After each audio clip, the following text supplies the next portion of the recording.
about ourselves. So, after you get out that honeymoon phase, you start to face all these things about yourself that this person is now showing you that you need to work on, or you're going to want to work on. And so I've been using my relationship with Angela to show myself how lovable I am, because she's so lovable. I love her so much. And now saying that really, I'm so lovable. I love myself so much. So I'm using that, I'm leveraging my relationship with this beautiful person to strengthen my relationship with myself.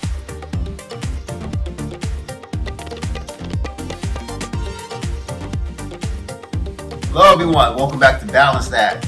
My name is Juan, and today I wanted to talk a little bit about how our healing journey can be assisted by others and outside experiences, and how to properly take in outside experiences to allow us to heal the inside and to see our own worth. So have talked about quite a bit. Fortunate enough to be in a relationship with a beautiful person named Angela, and she has helped me out immensely. We've been together for a short period of time, and we're doing our best to take things slowly. But some things are going very fast in a sense to our connection to each other. We're both spiritually inclined in the same way. We have very similar spiritual beliefs. We're both a part of the same community over at Sacred Space, which she actually introduced me to back in March of this year. And what she has done for me through now my own personal knowledge and what I do for her is that we show each other a reflection of each other that we very much like, which is why we're so much in love. So right now we're doing, as they would say, spiraling together in our lives. And this spiral has really helped me see within myself how I am special. And consider how much I love her, I now know through my knowledge of all the things I've learned that anytime you're in a relationship with anyone, what you see within them is a reflection of yourself. So what I see within Angela, knowing this, I am projecting myself onto Angela. So everything that I see, like, and love about Angela are actually things that I see, like, and love within myself. So I have a habit of really beating myself up. I have a habit of being very hard on myself. And I have a habit of being oftentimes, maybe surprising to some, to be ashamed of myself, to have guilt for the way that I approach my life. I can be very controlling. And in that, I want to I have control of my own life. So when I was a young man, I had a certain vision for the way my life was going to go. Didn't go that way, right? So since it didn't go that way, I was very upset with myself. So I spent years, hell, decades, beating myself up over it.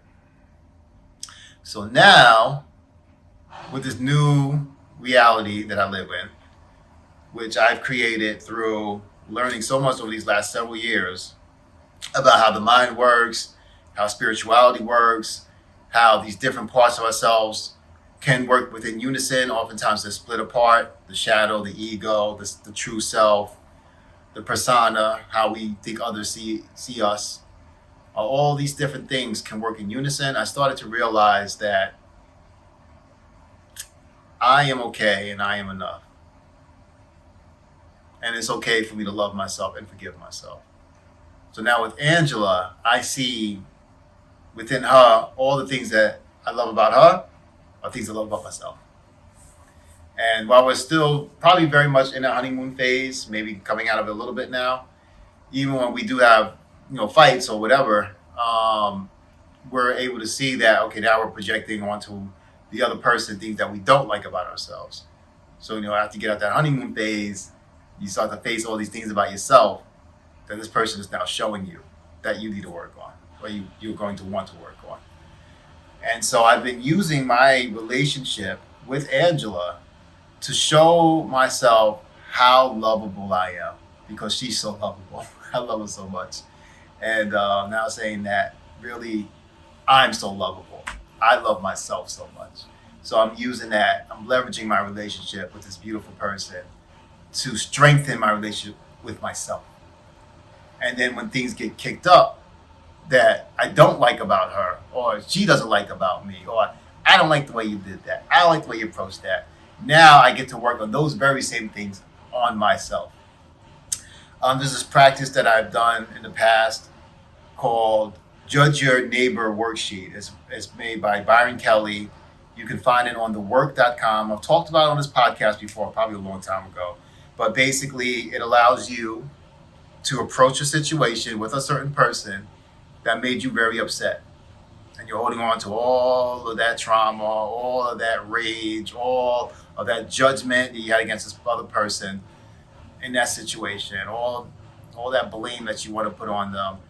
And then it has you write it all out, go crazy as you want to, let the ego fly, say all the nasty shit you want to say about that person in that situation, be judgmental, and tell yourself what they should have done in that situation, what you need to have in that situation, how you never would experience this certain thing again. You take all that information, you question how true it is, and then you turn it around on yourself. And you will be surprised how much you're responsible within that situation. Basically allows you to see yourself in the situation how you would normally not be able to see yourself. And I'll tell you what, I've done this so many times. I usually have one or two reactions when I realize how much I am involved in the situation, how much of what I'm projecting on that person in the situation is actually stuff I can put right back on myself. Two reactions I normally have is I either usually laugh, or it's usually like a sober kind of like, oh shit, I see myself in there. Or I laugh. Most times I just laugh, like, oh my God, I see myself. Oh, I do that too. Oh, I'm like that too. I am like that. Oh my God. So with these two practices, you can really start to see yourself in situations. And if you're brave enough, you can start making some really positive changes in your life. The one particular one for me, seeing myself as a lovable person, and then taking that, feeling how I love other people in my life, my mom, my dad, Angela, my friends at Sacred Space, Jason, Carrie, Courtney, Bella, Joe, Brett, so many lovable people there. How I love these people so much, like family, right? Family. And then realize I love myself that way too. And then doing the work by Byron Kelly on thework.com, Judge Your Neighbor Worksheet. And I can see myself in all situations that I find unpleasant. So do the work. Find somebody that you really, really love, or somebody who's maybe already in your life right now, and how much you love them. Write it all down, all the things you love about them, and realize that's how you feel about yourself as well. So all those lovable things about them are very much probably so lovable things about you. All right, that's it for this week. Thank you guys for joining me again for another week of Balanced Act. I love you all. And may you find between the metaphysical and the practical teachings of this world your own road to your own better self and well-being. God bless. I love you.